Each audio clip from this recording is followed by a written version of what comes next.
हाँ जी। तो नमस्कार सभी को, कैसे हो सारे।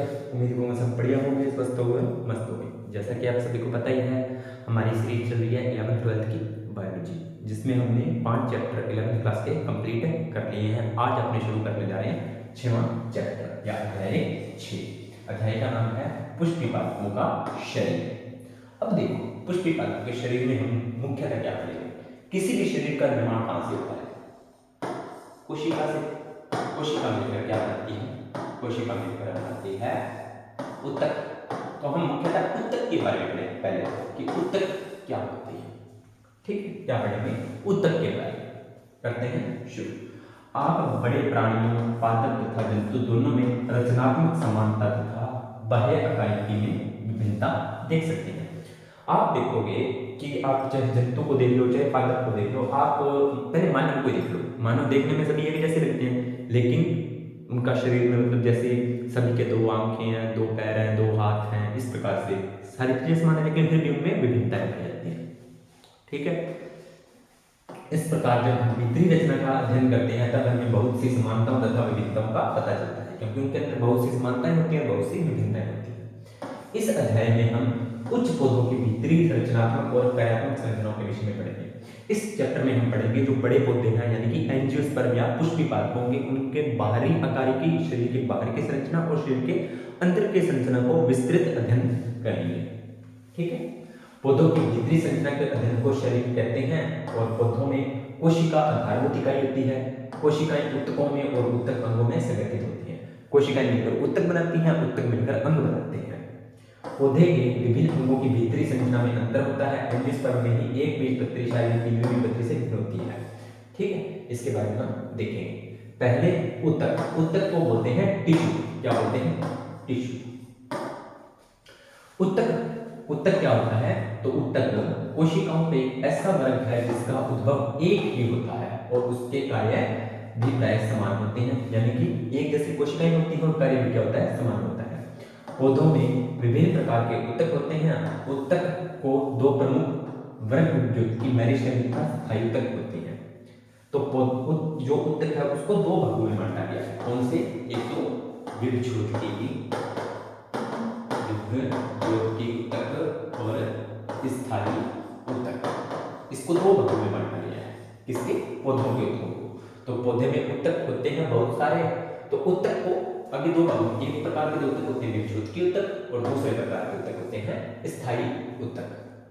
ठीक है, तो पहले हम विभज्योतकी या मेरिस्टेमिक ऊतक बोलते हैं। क्या बोलते हैं? विभज्योतकी या मेरिस्टेमिक ऊतक। तो ये मेरिस्टेमिक ऊतक हम पौधे में ही पढ़ेंगे। हम सारी चीजें किसमें पढ़ेंगे? पौधे में ही पढ़ेंगे। पौधों में वृद्धि मुख्यतः सक्रिय कोशिका विभाजन। चलो मुझे ये बताओ, पौधे में जो वृद्धि होती है कौन सा कोशिका विभाजन होता है? अर्धसूत्री विभाजन होता है या समसूत्री? तो समसूत्री विभाजन होता है। कौन सा होता है? समसूत्री।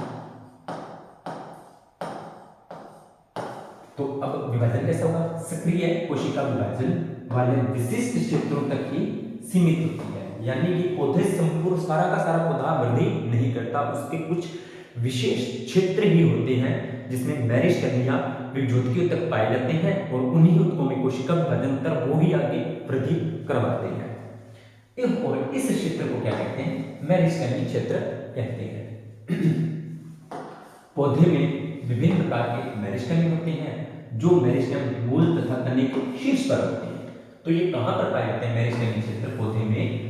तो ये पौधे में तने और जड़ के शीर्ष पर, यानी कि ऊपर वाले भाग पर पाए जाते हैं। अब आप कहोगे सर जड़, तो जड़ अपने नीचे की तरफ वृद्धि करती है, तो यहां पर जड़ के अंदर मेरिस्टेम तक पाई जाएगी। तने की बात देखें तो तने में यहां पर पाई जाएगी। ठीक है, तो ये इसका विशेष क्षेत्र होता है। संपूर्ण भाग में वृद्धि नहीं होती, पौधे के कुछ विशेष क्षेत्र होते हैं, उस क्षेत्र को बोलते हैं मेरिस्टेमिक क्षेत्र और वहीं पर कोशिका विभाजन होता है सक्रिय, जिसके द्वारा पौधे वृद्धि करते हैं। और ये वृद्धि करके कौन से ऊतक बनाते हैं? प्राथमिक ऊतक बनाते हैं। उन्हें शीर्षस्थ मेरिस्टेमिक क्षेत्र कहते हैं। मूल शीर्षस्थ मेरिस्टेमिक मूल की चोटी पर तथा तने की शीर्षस्थ तने की चोटी पर स्थित होते हैं। बता दिया। पत्तियों के बनने तथा तने की लंबाई के समय कुछ कोशिकाएं प्ररोह शीर्षस्थ मेरिस्टेम के पीछे छूट जाती है, इन्हें कक्षीय कली कहते हैं। जो पत्तियां बनती हैं वो कैसे बनती हैं? तो तने की लंबाई, पत्तियां बनना तथा तने की लंबाई के समय कुछ कोशिकाएं होती हैं वो प्ररोह शीर्षस्थ मेरिस्टेम कुछ पीछे छूट जाता है, इसकी वजह से बनती हैं और इसे बोलते हैं कक्षीय कली। ऐसी कलियां पत्तियों के कक्ष में स्थित होती हैं और इन कलियों की शाखा तथा फूल बनते हैं।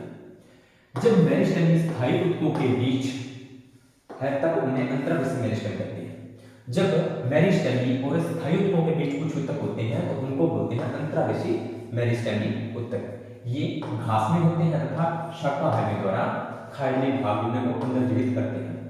अब आपने देखा होगा घास को कई बार पौधे खा, जो जंतु होते हैं वो खा लेते हैं, फिर भी वहां पर दोबारा घास उग जाती है, वो अंतर्वशी मेरिस्टेमी ऊतक होता है। शीर्षस्थ मेरिस्टेम तथा अंतर्वशी मेरिस्टेम दोनों ही प्राथमिक मेरिस्टेम होते हैं। आपको देखा होगा शीर्षस्थ मेरिस्टेम ऊतक और अंतर्वशी मेरिस्टेम ऊतक दोनों ही प्राथमिक ऊतक होते हैं, क्योंकि ये पौधे की प्राथमिक अवस्था में ही आ जाते हैं। प्राथमिक या पूर्ववर्ती पादप पैदावार में सहायता करते हैं। ठीक है, मेरिस्टेम जो बहुत से पौधों की मूल तथा प्रवाह के परिपक्व क्षेत्रों में होते हैं, विशेष रूप से काष्ठीय कक्ष बनाते हैं और प्राथमिक मेरिस्टेम के बाद उत्पन्न होते हैं। इन्हें द्वितीयक तथा पार्श्वीय मेरिस्टेम कहते हैं। अब क्या होता है कि प्राथमिक मेरिस्टेम जब आगे वृद्धि करते हैं और ये जब परिपक्व हो जाते हैं, जब पूर्णतः बड़े हो जाते हैं, पूर्णतः परिपक्व हो जाते हैं, तब ये द्वितीयक ऊतक या द्वितीयक पार्श्वीय मेरिस्टेमिक ऊतक कहते हैं। ये सिलिंडराकार होते हैं। पूलीय कैम्बियम, अंतरापूलीय कैम्बियम तथा कोर्क कैम्बियम पार्श्वीय कैम्बियम के उदाहरण है। पूलीय कैम्बियम, अंतरापूलीय कैम्बियम और कोर्क कैम्बियम किसके उदाहरण? पार्श्वीय कैम्बियम के उदाहरण है। ये तीन नाम आपके लिए नए हैं, लेकिन मैं आगे चलकर आपको बताऊंगा। प्राथमिक तथा द्वितीयक दोनों मेरिस्टेम कोशिका विभाजन के बाद नई नई कोशिकाएं बनती हैं जो रचनात्मक और क्रियात्मक रूप से विशिष्ट होती हैं और उनमें विभाजन की क्षमता नहीं होती। अब जब ये प्राथमिक और द्वितीयक दोनों ही कोशिकाएं जब वृद्धि करती हैं, अब विभाजन करती हैं तो नई कोशिकाएं बनती हैं। अब इन नई कोशिकाओं में विभाजन की क्षमता नहीं होती। ऐसी कोशिकाएं स्थायी अथवा परिपक्व कोशिकाओं में कहते हैं ये कोशिकाएं स्थायी तक बनाती हैं। अब ये कोशिकाएं स्थायी तक बना देंगी। पौधे की प्रारंभिक काय बनने के समय शिष्टित मेरिस्टेम क्षेत्र में त्वचीय ऊतक, भरण ऊतक और संवहन ऊतक बनते हैं। चलिए अब यहाँ पर देखते हैं, मैं आपको सारी चीजें समझाता हूँ। ठीक है, देखो ध्यान से। अगर देखिए मूल में, किसमें? मूल में, ठीक है, ये देखो, ये पौधे की है जड़ वाला भाग। हाँ जी सर, देख लिया। तो जड़ वाले भाग में यहाँ पर आपने देखा होगा एक संरचना होती है जो जड़ के सब ऊपर टोपीनुमा संरचना होती है, यानी कि ये वाली ये संरचना होती है सबसे जड़ के शीर्षस्थ भाग में, तो इसे बोलते हैं मूल गोप बोलते हैं। टोपीनुमा संरचना ये पौधे की सुरक्षा करती है, पिछले चैप्टर में बताया था। ठीक है, मूल गोप का प्रारंभ होता है यहाँ से। चलो मिटाते हैं इसको, नहीं तो आपको लगेगा सर कंफ्यूज हो जाएगा। मूल गोप आगे समझ में? ठीक है सर, आगे मूल गोप का प्रारंभ, तो यहां से मूल गोप शुरुआत होती है, क्योंकि आगे तो पूरा मूल गोप ही। ठीक है, मूल शीर्षस्थ मेरिस्टेम। अब मूल गोप की शुरुआत से पहले यहां पर ये क्षेत्र है, ये कोशिकाएं वृद्धि करती हैं। अब